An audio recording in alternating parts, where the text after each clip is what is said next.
Hello everyone, welcome to my channel Kavya studies. ఈరోజు మనం 7th class Telugu text బుక్లోని 3rd lesson చిన్ని శిశువు అనేటువంటి లెసన్లోని ఇంపార్టెంట్ బిట్స్ నేర్చుకుందాం. ఫస్ట్ వన్, చిన్ని శిశువు అనే పాఠ్యాంశ రచయిత ఎవరు? తాళ్లపాక అన్నమయ్య. చిన్ని శిశువు అనే పాఠం యొక్క ప్రక్రియ ఏమిటి?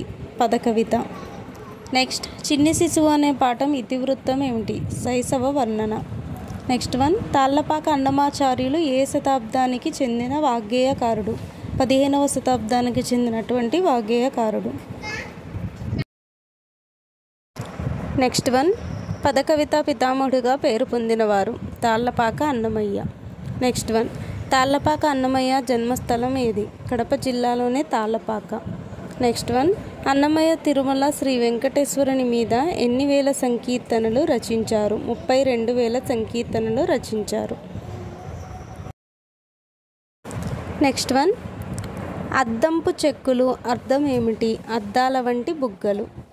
నవనీతం అనగా అర్థం ఏమిటి? వెన్న. నవనీతం అనగా అర్థం వెన్న.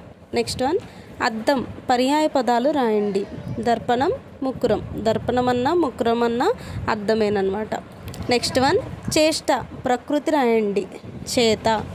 నెక్స్ట్ వన్, వెంకటాద్రి విడదీసి సంధి పేరు రాయండి. వెంకట ప్లస్ అద్రి సవర్ణ దీర్ఘ సంధి. వెంకట అన్నప్పుడు పరస్వరం ఆ వస్తుంది, అద్రిలో పూర్వస్వరం ఆ వస్తుంది, కాబట్టి ఆ ప్లస్ ఆ కాబట్టి సవర్ణ దీర్ఘ సంధి. నెక్స్ట్ వన్, యశోద మేను విగ్రహవాక్యాన్ని రాయండి. యశోద యొక్క మేను. శిశువు తల్లి ఎవరు? యశోద. శిశువు యొక్క తల్లి యశోద.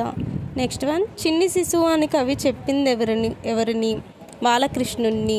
ఈ లెసన్లో చిన్ని శిశువు అని కవి ఎవరి గురించి చెప్పారు అంటే బాలకృష్ణుడి గురించి. నెక్స్ట్ వన్, చిన్ని శిశువు ఏ కొండ మీద నిలిచాడు? వెంకటాద్రి కొండ మీద. నెక్స్ట్ వన్, చిన్ని శిశువు చెక్కిళ్ళు ఎలా ఉన్నాయి? చెక్కిళ్ళు అద్దాల్లా మెరుస్తున్నాయి. Thank you everyone. ఈ వీడియో కనుక నచ్చితే నా ఛానల్ని సబ్స్క్రైబ్ చేయండి.